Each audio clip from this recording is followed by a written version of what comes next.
परमात्मा की असीम दया और सद्गुरु की अपार कृपा से आज फिर यह सौभाग्य मिला है कि हम सब एकत्र होकर रूहानी बातें सुने और समझें। यह मानव जन्म यूं ही नहीं मिला।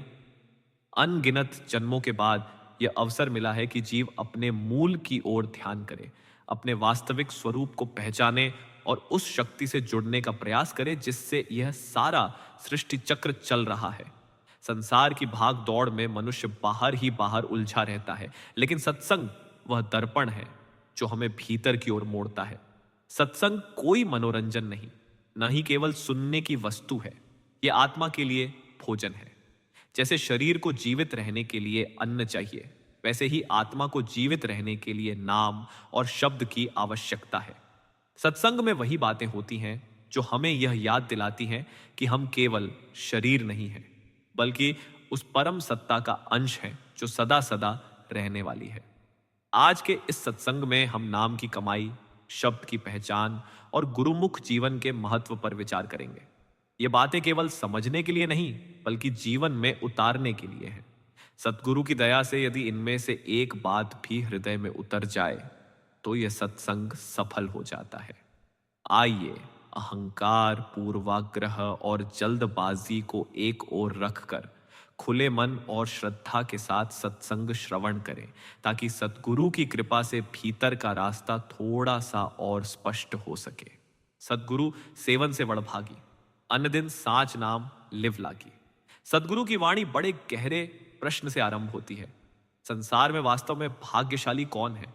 क्या वह जिसके पास धन है, राजपाट है, इज्जत है, नाम है, या वह जिसके आगे पीछे लोग खड़े रहते हैं? सतगुरु स्वयं ही इसका उत्तर देते हैं कि नहीं, सच्चा भाग्यशाली वह नहीं। इस संसार में सबसे बड़ा सौभाग्य उस जीव का है जिसे मनुष्य जन्म पाकर कोई पूरा सतगुरु मिल गया। ऐसा सतगुरु जो केवल बातें न करे, बल्कि आत्मा को उसके घर का रास्ता दिखा दे। संसार की हर वस्तु यहीं रह जाती है। माँ बाप, स्त्री, बच्चे, भाई बहन, रिश्तेदार, धन, मकान, व्यापार, पद, मान, सब यहीं छूट जाता है। मृत्यु के समय कोई भी साथ नहीं जाता। अगर कोई साथ जाता है तो केवल दो ही चीजें जाती हैं, एक सतगुरु और दूसरा शब्द। लेकिन दुख की बात यह है कि इन दोनों से भी हमारा प्रेम नहीं बन पाता। इसीलिए संसार का जीव बाहर से चाहे कितना ही संपन्न क्यों न दिखे, भीतर से वह अभागा ही है। जो जीव सतगुरु के पास जाता है, सेवा भाव रखता है, उनके हुक्म में चलता है, वही वास्तव में भाग्यशाली बनता है। सतगुरु उसकी लिव सच्चे नाम के साथ जोड़ देता है। यह सच्चा नाम किसी कौम, मजहब या भाषा का मोहताज नहीं है। वह हर मनुष्य के भीतर बराबर चल रहा है। जब तक कोई ऐसा महात्मा न मिले जो भीतर जाने का रास्ता जानता हो, जो रूहानी मंजिलों से वाकिफ हो, तब तक जीव भीतर नहीं जा सकता। सतगुरु का उपदेश बहुत सरल है। बाहर कुछ करने को नहीं कहा जाता, केवल इतना कहा जाता है कि अपनी सूरत को शब्द के साथ जोड़ लो। यही सतगुरु की सबसे बड़ी दया है कि वह शिष्य को सच्चे नाम के साथ जोड़ देता है। यहीं से एक बड़ा प्रश्न खड़ा होता है। संसार में अनेक मजहब हैं और हर मजहब अपने अपने शब्दों को ही सच्चा नाम मान बैठा है। कोई ओम को नाम कहता है, कोई वाहे गुरु को, कोई अल्लाह को, कोई गॉड को। इस प्रकार तो नाम असंख्य हो गए। फिर सच्चा नाम कौन सा हुआ? अगर हर शब्द ही सच्चा नाम है तो फिर भ्रम क्यों है, अशांति क्यों है, जन्म मरण क्यों बना हुआ है? इसका निर्णय सतगुरु स्वयं अपनी वाणी में करते हैं। सदा सुखदाता रविया घट अंतर सबद सचय ओ महा है। यह स्पष्ट कर दिया गया कि सच्चा नाम हर मनुष्य के घट के भीतर रवि रहा है। वह भीतर गूंजने वाला शब्द है। चाहे कोई किसी भी मजहब का हो, आस्तिक हो या नास्तिक, मोमिन हो या काफिर, यह सच्चा नाम सबके भीतर समान रूप से मौजूद है। यदि आत्मा उसकी लज्जत ले ले, उसे जुड़ जाए, तो जन्म मरण समाप्त हो जाता है और सदा का सुख मिल जाता है। वह नाम किसी भाषा का नहीं है। न वह अरबी है, न फारसी, न संस्कृत, न अंग्रेजी। जब भाषा ही नहीं है तो वो किसी किताब में भी नहीं लिखा जा सकता। वेद, शास्त्र, ग्रंथ, पोथी, बाइबल, कुरान सब उसकी महिमा करते हैं, लेकिन स्वयं वो उनमें बंद नहीं है। मनुष्य की भूल यह है कि वह लफ्जों को ही नाम समझ बैठता है। वह शब्दों को रटता है और समझता है कि नाम की कमाई हो रही है। जब उससे भीतर कोई अनुभव नहीं होता तो वह निराश होकर नास्तिक बन जाता है। विशेषकर पढ़ा लिखा वर्ग इसी कारण से परमात्मा से दूर हो जाता है। एक प्रत्यक्ष अनुभव का उदाहरण सामने आता है। एक ऐसा व्यक्ति जो बड़ा विद्वान था, परमार्थी विचारों वाला था, सत्य की तलाश में भटकता रहा। जब कहीं भी भीतर का अनुभव न मिला तो उसे समझा दिया गया कि परमात्मा है ही नहीं। उसने भी वही मान लिया, परंतु सत्संग सुनते सुनते उसके भीतर कुछ बदलने लगा। शब्द की चर्चा, नाम की गहराई, आत्मा की बात उसके हृदय को छूने लगी। वह नाम मांगने लगा, लेकिन नाम केवल मांगने से नहीं मिलता, भीतर की तैयारी चाहिए।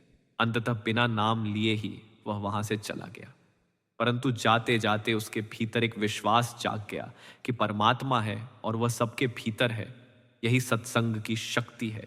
बीज पड़ गया, वही सच्चा नाम है। वह कोई लफ्ज नहीं है, सच्चा नाम भीतर है। हिंदू होकर भीतर जाओ, मुसलमान होकर भीतर जाओ, किसी भी कौम का होकर जाओ, भीतर जो नाम परमात्मा ने रखा है वह सबके लिए एक ही है। उसी की महिमा सभी धर्म ग्रंथ करते हैं। उसी को कोई नाम कहता है, कोई कलमा कहता है, कोई नाद कहता है, कोई आकाशवाणी कहता है। वह शांति और सुख देने वाला है।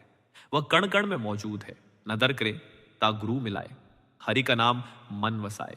जब मालिक किसी जीव पर दया करता है तभी उसे सतगुरु से मिलाता है, नहीं तो संसार लफ्जों को झप झप कर ही समाप्त हो जाता है। नाम लफ्ज नहीं है, वह पढ़ने, लिखने, बोलने में नहीं आता। जब उसकी कमाई होती है तब भीतर से पर्दा हटता है और सच्चा नाम प्रकट होता है। हरि मन वसिया सदा सुखदाता, सब दे मन ओमा है। जब नाम भीतर बस जाता है तो शांति अपने आप आ जाती है। भीतर अमृत बरसने लगता है। जैसे जैसे जीव उसका रस पीता है वैसे वैसे काम, क्रोध, अहंकार, ममता ढीले पड़ने लगते हैं। इंद्रियां वश में आने लगती हैं। वह कोई गाने बजाने वाला शब्द नहीं है, वह भीतर की धुन है जिसे केवल अनुभव किया जा सकता है। इस भेद को फकीर भी स्पष्ट करते हैं कि केवल नाम का उच्चारण करते करते जीवन समाप्त हो जाता है, लेकिन जब तक नामी अर्थात धुनात्मक नाम न मिले तब तक लाभ नहीं होता। कृपा करे ता मेल मिलाए, हूमई ममता सबद जलाए। कृपा होने पर गुरु मिल जाता है, शब्द का भेद मिल जाता है। परंतु बहुत से लोग नाम लेकर रख छोड़ देते हैं, कमाई नहीं करते। जैसे कोई रोगी दवा लाकर अलमारी में रखते और खाए नहीं। जब तक अभ्यास नहीं होगा असर नहीं होगा। नाम की कमाई आसान नहीं है, जीते जी मरना पड़ता है। पर इसके बिना कोई रास्ता भी नहीं है। जब नाम की लज्जत आ जाती है तब लोभ, मोह, अहंकार अपने आप गिरने लगते हैं। तब मनुष्य भीतर से मुक्त हो जाता है। सदा मुक्त रहे इक रंगी नाही, किसय नाल कहा है। ऐसा जीव नाम की मस्ती में रहता है, न किसी से झगड़ा न फसाद। पर वह नादान नहीं होता। जैसे जैसे कमाई बढ़ती है बुद्धि भी शुद्ध होती जाती है। संसार का काम काज भी चलता है, बल्कि पहले से अधिक संतुलन में चलता है। असली बहादुरी यही है कि मनुष्य दीन और दुनिया दोनों को संभाल ले। जो केवल घूमते फिरते हैं, मेहनत नहीं करते, वे न भीतर बनते हैं न बाहर। नाम की कमाई मेहनत के साथ ही होती है। सेवा और भजन से ही कर्ज उतरता है, नहीं तो जीव फिर से बोझा ढोने वाले शरीरों में चला जाता है। यही सतगुरु की शिक्षा है। भीतर पर्दा खुले, आत्मा रूहानी मंडलों में जाए और सच्ची मुक्ति प्राप्त हो। जब सतगुरु नाम की कमाई की बात करते हैं तो वह केवल बैठकर आंखें बंद करने की शिक्षा नहीं देते। नाम की कमाई पूरे जीवन को साधने का नाम है। मनुष्य बाहर से चाहे कितना ही धार्मिक क्यों न दिखाई दे, अगर उसका जीवन बेईमानी, छल कपट, आलस्य और भोग विलास में डूबा हुआ है तो नाम भीतर टिक नहीं सकता। नाम बहुत पवित्र है। वो वहीं ठहरता है जहां जीवन में सच्चाई हो, मेहनत की कमाई हो और व्यवहार में नम्रता हो। इसीलिए सतगुरु बार बार समझाते हैं कि नाम की कमाई का आधार हलाल की कमाई और साफ जीवन है। बिना इसके नाम केवल शब्द बनकर रह जाता है। कई लोग ये सोच लेते हैं कि नाम मिल जाने के बाद संसार से किनारा कर लेना चाहिए, घर बार छोड़ देना चाहिए, लेकिन यह भी मन की एक बड़ी भूल है। जो बाहर की जिम्मेदारी से भागता है वह भीतर की जिम्मेदारी भी नहीं उठा सकता। घर छोड़ देने से मन नहीं छूटता, मन तो भीतर बैठा हुआ है। सदगुरु इसीलिए कहते हैं कि घर में रहते हुए, काम काज करते हुए, परिवार निभाते हुए नाम की कमाई करो। यही सच्चा मार्ग है, यही बहादुरी है। जो दीन और दुनिया दोनों को संभाल ले वही वास्तव में सफल है। जब नाम की कमाई सही ढंग से होने लगती है तो संसार का काम बिगड़ता नहीं बल्कि सुधर जाता है। मन शांत होता है, बुद्धि साफ होती है और निर्णय सही होने लगते हैं। बाहर की उलझनें कम होने लगती हैं। पहले जो छोटी छोटी बातों पर क्रोध आता था वह अपने आप कम हो जाता है। पहले जिन बातों के लिए मन व्याकुल रहता था वे अपने आप हल्की पड़ने लगती हैं। ये सब जोर लगाने से नहीं होता, यह नाम के असर से होता है। कुछ लोग ये भी समझते हैं कि सेवा या लंगर से ही सब कर्ज उतर जाएगा और नाम की कमाई की जरूरत नहीं। लेकिन सतगुरु स्पष्ट कहते हैं कि कर्ज सेवा से भी उतरता है और नाम की कमाई से भी। केवल लेने वाला बन जाना मार्ग नहीं है। जो यहां नहीं चुकाता उसे आगे चलकर चुकाना पड़ता है। इसीलिए सुबह और शाम भजन आवश्यक बताया गया है। ये कोई बोझ नहीं है, ये आत्मा की आवश्यकता है। जैसे शरीर के लिए भोजन आवश्यक है वैसे ही आत्मा के लिए नाम आवश्यक है। नाम की कमाई आसान नहीं है क्योंकि यह मन के विरुद्ध चलना सिखाती है। मन सदा बाहर की ओर भागता है। जब उसे भीतर मोड़ा जाता है तो वह थकान, ऊब, डर और शंका पैदा करता है। कभी कहता है आज छोड़ दो, कभी कहता है कल कर लेंगे। लेकिन जो सद्गुरु के हुक्म में टिक जाता है वह धीरे धीरे इस मन को साध लेता है। जब थोड़ा सा भी भीतर का पर्दा हटता है तो जीव को अनुभव होने लगता है कि असली सुख बाहर नहीं, भीतर है। तब संसार की चीजें रहते हुए भी पकड़ में नहीं आती। यह वैराग्य बाहर का नहीं, भीतर का होता है। ऐसा मनुष्य संसार में रहता है, काम करता है, बोलता है, लेकिन भीतर से बंधा हुआ नहीं होता। यही जीते जी मुक्ति की शुरुआत है। नाम की मस्ती कोई उन्माद नहीं है, यह होश की मस्ती है। जैसे जैसे नाम गहराता है वैसे वैसे समझ पड़ती जाती है। मनुष्य भोला नहीं बनता बल्कि विवेकशील बनता है। वह दिखावे और सच्चाई में फर्क पहचानने लगता है। वह जान जाता है कि कौन वास्तव में मार्ग पर है और कौन केवल बातों में है। इसीलिए सतगुरु बार बार चेतावनी देते हैं कि बाहरी दिखावे से बचो। अजीब हरकतें करना, ऊंची ऊंची बातें करना, लोगों को प्रभावित करने की कोशिश करना, यह सब नाम की निशानी नहीं है। नाम की असली निशानी है भीतर की शांति, व्यवहार की मिठास और जीवन की सादगी। जहां अहंकार है वहां नाम टिक नहीं सकता। धीरे धीरे जब शब्द की धुन भीतर साफ होने लगती है तो काम, क्रोध, लोभ, मोह और अहंकार अपने आप ढीले पड़ने लगते हैं। इन्हें जबरदस्ती छोड़ना नहीं पड़ता। जैसे सूरज निकलते ही अंधेरा अपने आप हट जाता है वैसे ही नाम के प्रकाश से ये विकार कमजोर हो जाते हैं। अब कहते हैं कि ज्यों ज्यों मनुष्य नाम की कमाई करता है त्यों त्यों उसके अंदर तमीज आती है। उसका दिल नरम होता चला जाता है। उसके भीतर प्रेम और प्यार पैदा होता है। वह हर एक को प्यार की नजर से देखने लगता है। उसे यह समझ आने लगती है कि जो कुछ मेरे अंदर है वही सबके अंदर है। तब वह किसी को पराया नहीं समझता, सब में उसे एक ही दिखाई देता है। इसी भाव का नाम एक रंगी भाव है और यही असली मुक्ति है। बिन सतगुर सेवे घोर अंधारा, बिन शब्दय कोई न पावे पारा। श्री गुरु अमरदास साहिब समझाते हैं कि जब तक रूहानी मंजिलों पर जाने वाला कोई कामिल मुर्शिद नहीं मिलता, मनुष्य अंधा आता है और अंधा ही चला जाता है। 9 दरवाजों के भीतर घोर अंधेरा है। जब तक जीव इन्हीं 9 दरवाजों में भटका रहता है उसे कुछ भी हासिल नहीं होता। लेकिन जब वह किसी पूरे सतगुरु के पास जाता है तो सतगुरु कहते हैं कि तेरे अंदर शब्द है, अगर तू उस शब्द की कमाई करेगा तो मुक्त हो जाएगा। अगर भेद लेकर भी कमाई न की तो मुक्ति की कोई बात नहीं। संसार में बड़े बड़े गुणी और ज्ञानी मिल जाते हैं लेकिन शब्द के बिना वे भी अहंकार में डूबे रहते हैं। ज्ञान अगर शब्द से नहीं जुड़ा तो वह केवल बोझ बन जाता है। एक समय का अनुभव सामने आता है। सिकंदरपुर में 2 मुसलमान रात को आकर बैठते थे। एक दिन पूछा गया कि तुम्हारे में कोई मुसलमान भी है? वे बोले, आपको हम क्या दिखाई देते हैं? कहा गया, वह आदमी दिखाई देते हो, मनुष्य दिखाई देते हो। पूछा गया कि तुम मुसलमान किसे कहते हो? बोले, जिसके पास कलमा हो। पूछा गया कि कौन सा कलमा? बोले, क्या कलमे दो होते हैं? फिर पूछा गया कि तुम कलमा किसे कहते हो? बोले, ला इलाह इल्लल्लाह। फिर समझाया गया कि कुरान शरीफ में तो लिखा है कि कलमे वाले के पास शैतान नहीं आता, लेकिन तुम्हारे बहुत से भाई रोज अदालतों में जाकर झूठी गवाही देते हैं। बोले, फिर आप बताओ। तब समझाया गया कि वह कलमा लफ्ज नहीं है, वह ताकत है जो जर्रे जर्रे में मौजूद है और उसका भेद कामिल मुर्शिद से मिलता है। अगर कोई सारा दिन जलेबी जलेबी या मिश्री मिश्री कहता रहे तो ना उसका मुंह मीठा होगा और ना पेट भरेगा। इसी तरह सारी उम्र वाहिगुरु कहते रहने से वाहिगुरु नहीं मिलता।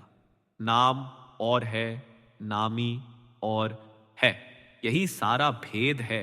यही बात सभी संत कहते हैं, यही गुरु नानक साहिब और गुरु अमरदास साहिब समझाते हैं। लोग पढ़ते तो हैं लेकिन समझना कठिन है, इसलिए मानते नहीं। जब तक कामिल मुर्शिद या पूरा सदगुरु नहीं मिलता तब तक अंदर जाने का रास्ता भी नहीं मिलता। कामिल मुर्शिद कहता है कि तेरे अंदर नाम है। अगर नाम ना मिला तो अंधे आए और अंधे चले गए। बिना मुर्शिद नाम नहीं मिलता और बिना नाम मुक्ति नहीं होती। देशों के देश और कौमों की कौमें नाम से खाली पड़ी हैं। वे लफ्जों को ही नाम समझ बैठे हैं। लफ्जी नाम जपने का अहंकार है, लेकिन लफ्ज नाम नहीं। जब तक अंदर नाम की लज्जत नहीं आती तब तक नाम जपने का कोई लाभ नहीं। जो शब्द राते महाबैरागी सो सच शब्दे लाहा है। जिनका अंदर पर्दा खुल गया और जो शब्द के रंग में रंग गए, वही सच्चे प्रेमी हैं।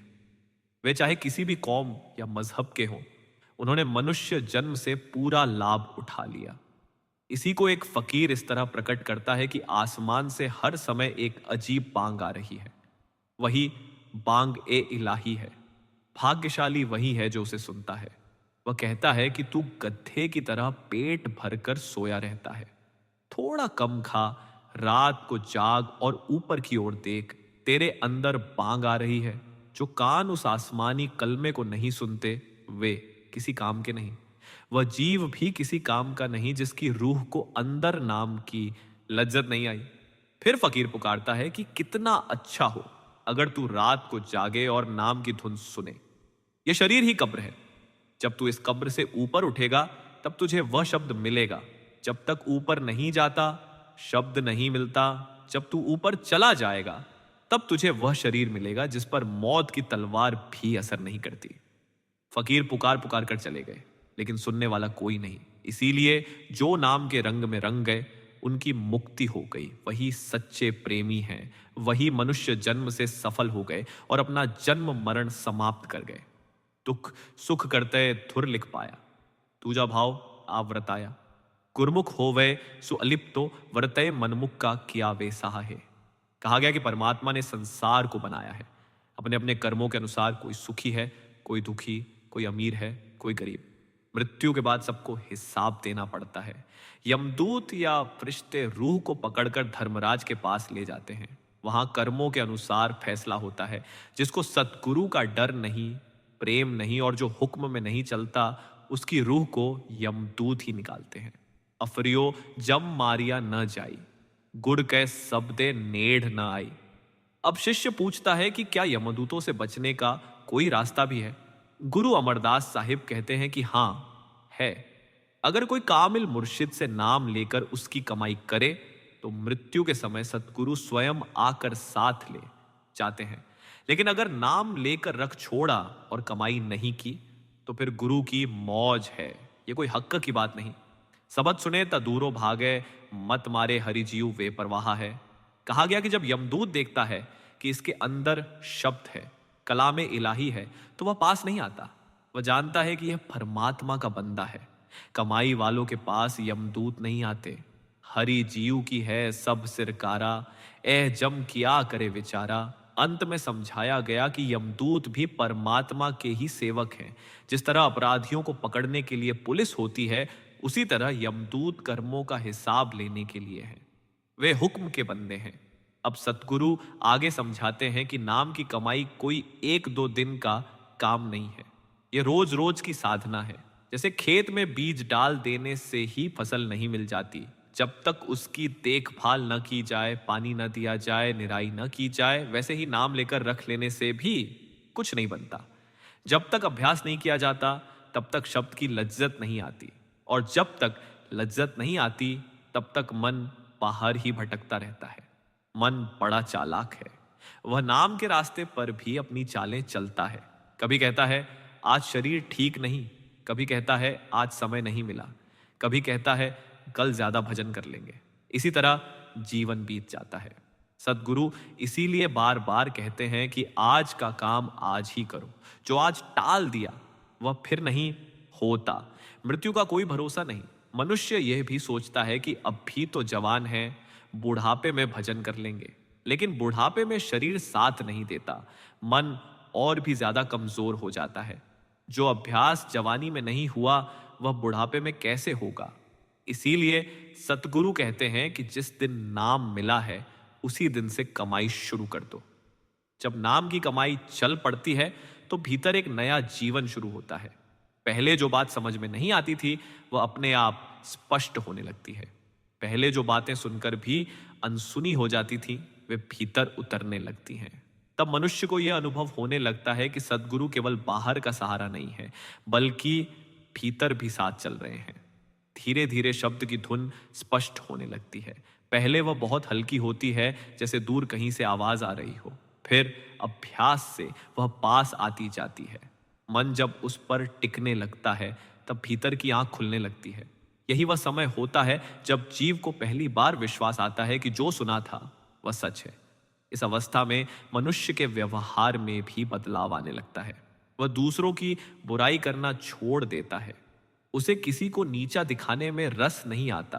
अगर कोई उसे बुरा भी कह दे तो उसका मन जल्दी विचलित नहीं होता। यह सब बनावटी नहीं होता, यह भीतर के परिवर्तन का फल होता है। सतगुरु समझाते हैं कि नाम की कमाई का एक बड़ा चिन्ह यह है कि मनुष्य अपने दोष देखने लगता है। पहले उसे दूसरों के दोष ही दिखाई देते थे, अब अपनी कमजोरियां सामने आने लगती हैं। और जब अपनी कमजोरियां दिखने लगे, समझ लो कि मार्ग पर सही दिशा में चल पड़े हो। जैसे जैसे कमाई बढ़ती है वैसे वैसे संसार का भय कम होता जाता है। मृत्यु का डर, भविष्य की चिंता, हानि लाभ का डर, ये सब ढीले पड़ने लगते हैं, क्योंकि भीतर एक भरोसा पैदा हो जाता है कि जो संभाल बाहर कर रहा है वही भीतर भी संभाले हुए है। सदगुरु यह भी स्पष्ट करते हैं कि नाम की कमाई करने वाला संसार से कटता नहीं है। वह संसार में रहकर भी उससे ऊपर उठ जाता है। वह काम करता है, परिवार निभाता है, जिम्मेदारियां वो पूरी करता है, लेकिन उसका मन उनसे बंधा नहीं रहता। यही असली वैराग्य है। अंत में सतगुरु यही समझाते हैं कि मनुष्य जन्म बहुत दुर्लभ है। अगर इस जन्म में नाम की कमाई न हुई तो पता नहीं फिर कब यह अवसर मिलेगा। संसार की चीजें तो यहीं रह जाएंगी, लेकिन नाम की कमाई ही आगे साथ जाएगी। वही सच्ची पूंजी है, वही सच्चा धन है, वही जीवन और मृत्यु के बीच का पुल है। गुरमुख नाम सबद साला है, अगम अगोचर वे परवाह है। संत वाणी में बार बार यह बात स्पष्ट की गई है कि जो जीव गुरमुख बनता है वही नाम और शब्द की महिमा को समझता है। यहां शिष्य के मन में एक स्वाभाविक प्रश्न उठता है। वह पूछता है कि शब्द तो हम बोलते हैं, लिखते हैं, पढ़ते हैं, गाते हैं, बातचीत में प्रयोग करते हैं, क्या वही शब्द है? सतगुरु इसका उत्तर बहुत स्पष्ट देते हैं कि नहीं, वह शब्द नहीं है। वह शब्द जो सतगुरु बताते हैं वह किसी भाषा का शब्द नहीं है। वह आवाज नहीं है जो बाहर के कानों से सुनी जाती है। वह शब्द सारे संसार के लिए एक ही है, समान है और अद्वितीय है। वह अगम है, अगोचर है, बेपरवाह है। वह किसी धर्म, किसी मजहब, किसी भाषा में बंधा हुआ नहीं है। वह वाहिद हू ला शरीक है, वही खुद खुदा है।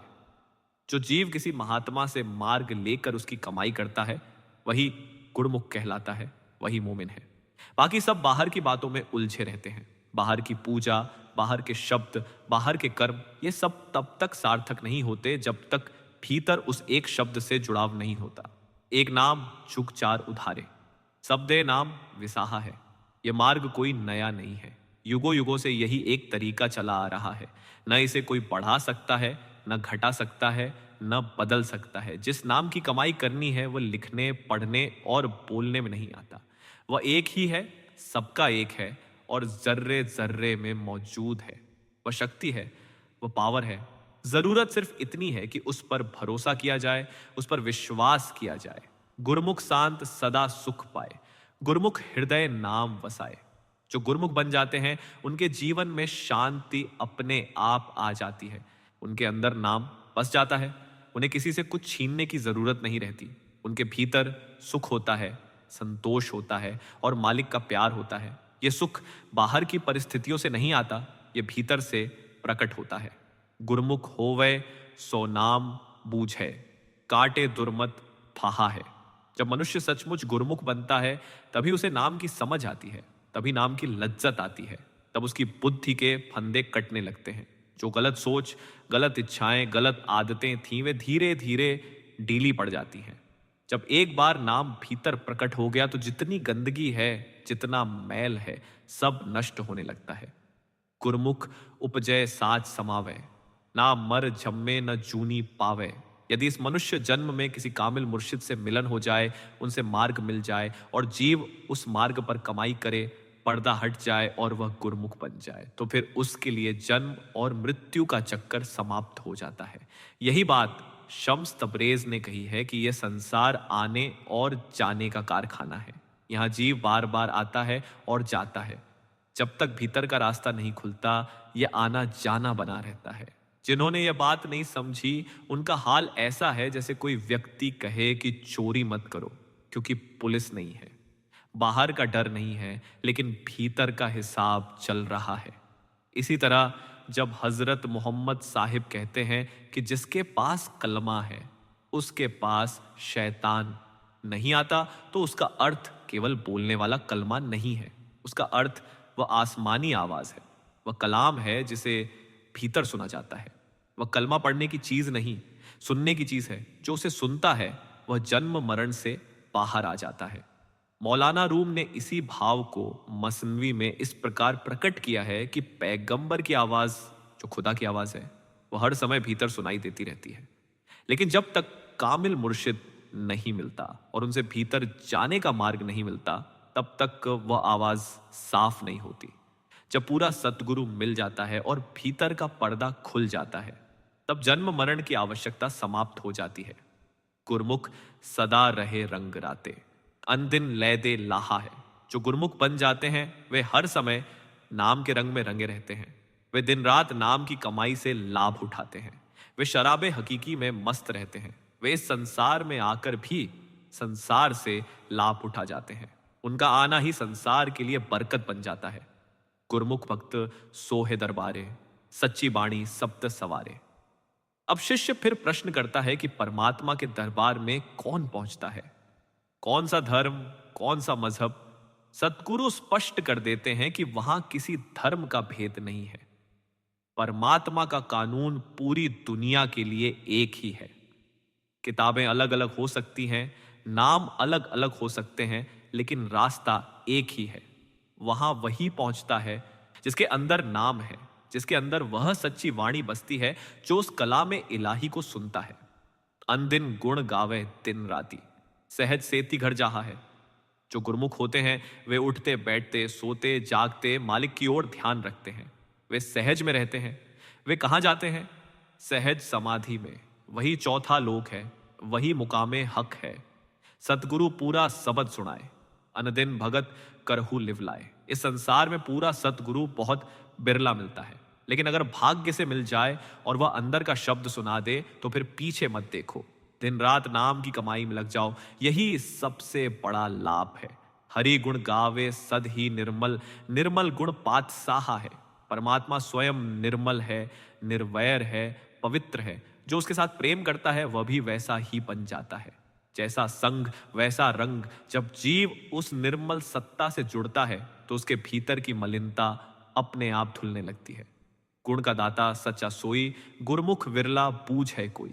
वह गुणों का दाता सबके अंदर मौजूद है। कोई घट उससे खाली नहीं है, लेकिन काल ने सबकी आंखों पर पर्दा डाला हुआ है। अधिकतर लोग सारी उम्र बाहर ही भटकते रहते हैं। जो किसी कामिल फकीर से मिलकर भीतर का मार्ग पकड़ लेता है, वही इस भेद को समझता है। नानक जन नाम सलाहे, विगसय सो नाम बेपरवाह है।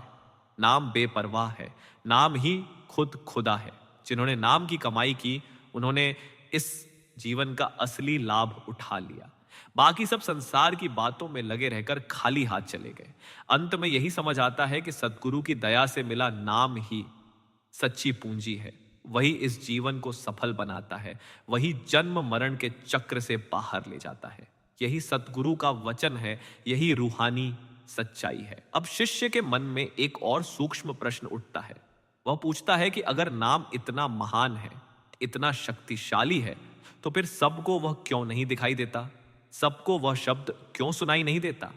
सतगुरु समझाते हैं कि जैसे सूरज सबके लिए एक है, लेकिन जिसकी आंखें बंद हैं, उसे प्रकाश कैसे दिखे? नाम सबके अंदर है, शब्द सबके अंदर गूंज रहा है, लेकिन मनुष्य की चेतना बाहर फैली हुई है। आंखें बाहर देखती हैं, कान बाहर सुनते हैं, मन बाहर दौड़ता है। जब तक यह चेतना भीतर नहीं मुड़ती, तब तक नाम प्रकट नहीं होता। फिर शिष्य पूछता है कि क्या केवल अच्छे कर्म करने से, सच्चा जीवन जीने से, ईमानदारी से रहने से नाम मिल सकता है? सद्गुरु स्पष्ट करते हैं कि अच्छे कर्म बहुत जरूरी हैं, पवित्र जीवन बहुत आवश्यक है, लेकिन यह सब तैयारी है, मंजिल नहीं। जैसे खेत को जोतना, बीज बोने की तैयारी है। बीज तो सतगुरु ही देते हैं। नाम की कमाई सतगुरु से मिली दात के बिना संभव नहीं। शिष्य फिर पूछता है कि नाम की पहचान क्या है? कैसे पता चले कि भीतर जो अनुभव हो रहा है वही नाम है? सतगुरु बताते हैं कि नाम जब प्रकट होता है तो उसके साथ शांति आती है, डर समाप्त होता है, मृत्यु का भय मिटने लगता है, मन की चंचलता धीरे धीरे ढीली पड़ने लगती है, भीतर एक खिंचाव ऊपर की ओर महसूस होता है। ये सब नाम के संकेत हैं, लेकिन इन अनुभवों में उलझना नहीं है। असली काम निरंतर कमाई करना है। शिष्य यह भी पूछता है कि अगर रास्ता इतना सीधा है तो लोग टिक क्यों नहीं पाते? सद्गुरु बताते हैं कि क्योंकि मन बहुत चालाक है। वह नाम के रास्ते पर भी व्यापार करना चाहता है। वह सुख चाहता है, शांति चाहता है, अनुभव चाहता है, लेकिन समर्पण नहीं करना चाहता। जहां समर्पण की बात आती है, वहां मन पीछे हट जाता है। जो मन की बात मानता है वह टिक नहीं पाता। जो सतगुरु के वचन पर चलता है वही आगे बढ़ता है। फिर सतगुरु समझाते हैं कि नाम कोई जादू नहीं है जो एक दिन में सब कुछ बदल दे। यह धीमी लेकिन अटल क्रांति है। जैसे दीमक लकड़ी को चुपचाप खोखला कर देती है, वैसे ही नाम मन की जड़ों को भीतर से काटता है। बाहर से कुछ दिखाई नहीं देता, लेकिन अंदर बहुत बड़ा परिवर्तन हो रहा होता है। एक साधारण सा दृश्य सामने आता है। एक किसान रोज सुबह अंधेरे में उठकर खेत में जाता है। कोई उसे देखता नहीं, ना तालियां बजती हैं, ना शोर होता है। साल भर वह मेहनत करता है। जब फसल पकती है तब दुनिया देखती है। उसी तरह नाम की कमाई भी चुपचाप होती है। जो दिखाने लगता है वह खो देता है, जो छिपाकर करता है वही पा लेता है। संत कहते हैं कि एक बार एक व्यक्ति सतगुरु के पास आया।